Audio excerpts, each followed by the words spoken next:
So most people who go to start a cleaning business end up with a worse job than the one they were trying to get out of. And it's not because cleaning is a bad business. It's actually one of the cheapest real businesses you can start with money you've probably already got in your pocket. And in this video, I'm going to show you what it actually costs, what it actually makes, and what you actually need to do to get your first customers, plus the one mistake that turns the whole thing into a worse job than the one you walked away from in the first place.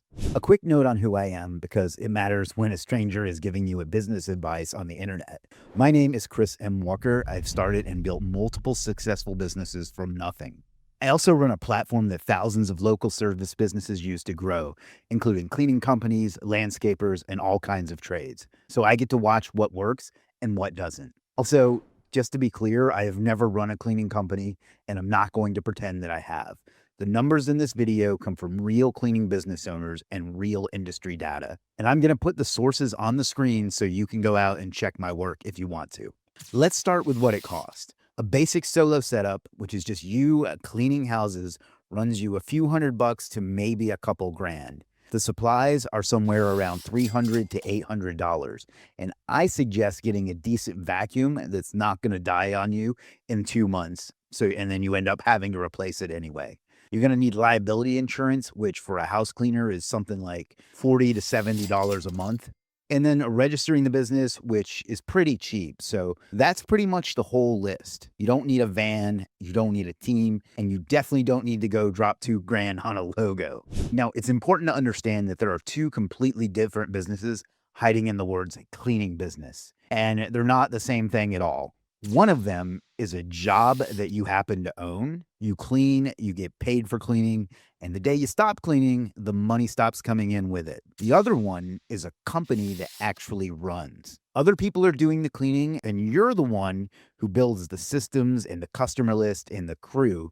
So the day you stop cleaning, nothing happens because you weren't the one out there with the mop in the first place. Same exact starting point, totally different places you end up. And what decides which one you get isn't how hard you work, it's a couple decisions you make early on. So let's get into those. The actual path to getting started is 5 steps, and the order you do them in matters because most people do these backwards and they end up losing months of progress. Step number 1, figure out what you're cleaning, whether it's houses or commercial. Houses are quicker to get going, easier to land, and you can have your first customer this week. Hell, you can have your first customer today if you really wanted to.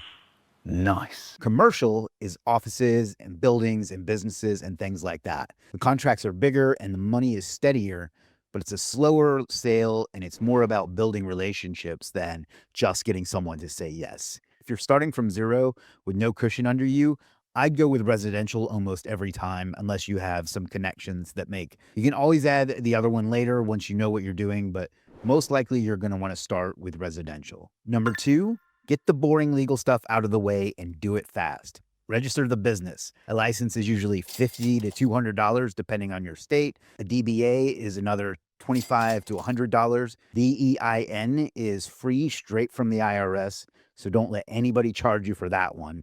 And you can easily get all of this done in just a few clicks with a service like LegalZoom, which, by the way, I have no affiliation with. It's just what I use to start my businesses because it's easy. Then you're going to want to get some liability insurance, and that's about $40 to $70 a month, and it is so worth it. The first time you knock a TV off a stand in somebody's living room, you're going to understand exactly why you're paying that $40 to $70 a month. No! God, please, no! No! Also, with insurance, the rules are different from state to state, so check yours to make sure that you get what you need. But this whole thing, this is an afternoon, if even that. It's not a project, and people sit on this for months because the paperwork feels official and scary, and it really isn't. It's really not that big of a deal. Knock it out in a day and move on. Number 3 is your pricing. This is the one that decides everything, so I'm not going to bury it or hide it or anything like that. We're actually going to do a whole separate video on this soon, so be on the lookout for that. But for now, do not go cheap to win jobs. I know it's tempting. I know it feels safe, but it's the number one way people trap themselves as a cleaner forever as opposed to owning a cleaning business. You want to price it so the math still works when somebody else is doing the actual cleaning. Even if right now that somebody is still you. Number 4 is go get your first customer. Not a website, not a logo, a customer. The fastest first customer is almost somebody that you already know. You're not saying, hey, buy from me. You're saying, hey, I started a cleaning business. Can I clean your house? It really is that simple. That one conversation will usually do more than a whole month of marketing and tinkering with Facebook ads and SEO and all the other things that you're going to want to do later on. And if that doesn't work, just go to your Facebook and post, I just started my cleaning business and I'm super excited about it. Any of my friends want to be my first client? That's literally it. It can be that simple. Don't be afraid to just go out and ask people you know to help you get started. Now, like I said, we've got a whole video coming on how to get your first 10 customers. But for now, just ask the people closest to you. If they care about you, they'll give you a shot. Now, number 5 is do the work and then ask. And what I mean by that is show up on time, do a genuinely good job, and then ask them if they know anybody else who you could help. That's your entire referral engine right there, and it's not complicated, but almost nobody does it when they're getting started. And that's the path. Pick your lane, do the paperwork in a day, price it right, land one customer, do great work, and ask for the next one. Everything past that is details that we will learn and figure out as we go, but for now, that's all I need you to focus on. So now let's talk about what this actually pays, because I assume you're getting into this to get paid. Yeah, boy. As just you, one person booked up and running it right, you're looking at somewhere around $50,000 to $60,000 per year. That's a real full-time income doing something that you could start this week or even today. Now, compare that to cleaning as a job working for somebody else. The Bureau of Labor Statistics has the median income for an employee doing cleaning around $17 an hour, which works out to roughly $35,000 a year. Same work, but the only thing that changed between the 35 and the 50 or 60 is that you own it instead of selling your labor to someone else. Now, if you go on to build a cleaning company with crews working for you, you're into the hundreds of thousands per year in revenue because you have effectively cloned the 50,000 a year job over and over again and just given it to other people. We'll cover that in a different video as well because it's a different type and a different amount of work, but the opportunity is there. The point is the floor here is a real income and the ceiling is a real business. There's not a lot of things that you can start this cheap that you can say that about. There's basically 2 things that kill these businesses, and the first one is the big one, and that is underpricing.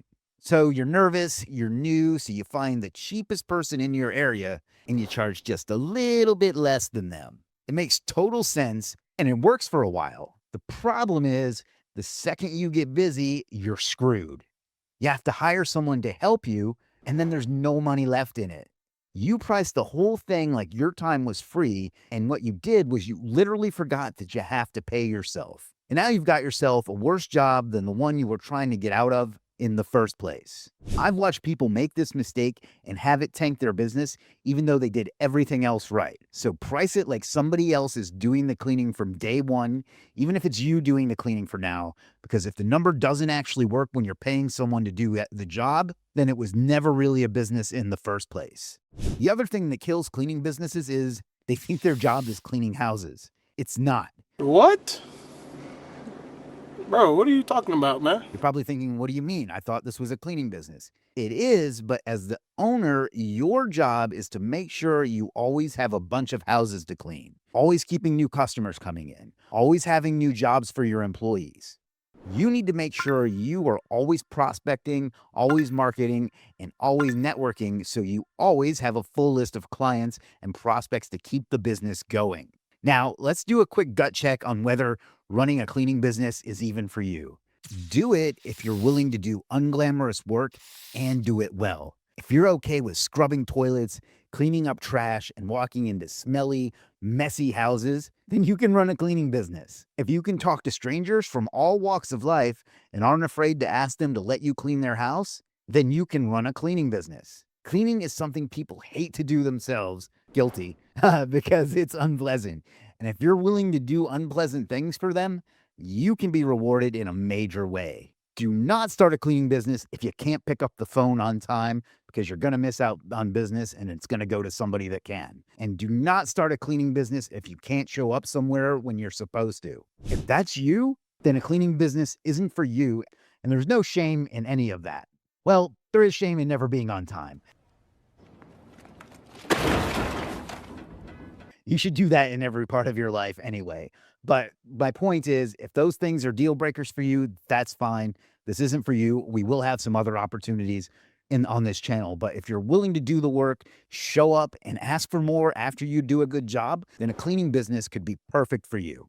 Here's the thing is, starting a cleaning business costs next to nothing. The hard part isn't getting started, it's setting yourself up for success. Make sure you price it correctly from day one so you don't run into problems later when you are just ready to expand. And remember that your job is always to make sure you have more work lined up and to keep the business going and growing. That's pretty much it, at least for now. Everything else you'll be able to figure out as you go, and we'll have some resources for you here on this channel to help you as well. But if you only take one thing from this video, I want it to be this: just get started. That's actually the easy part, so don't let it hold you back like so many other people do. The first real challenge will be getting your first 10 customers, but I've got you covered on that too. Check it out. The video is on your screen right now.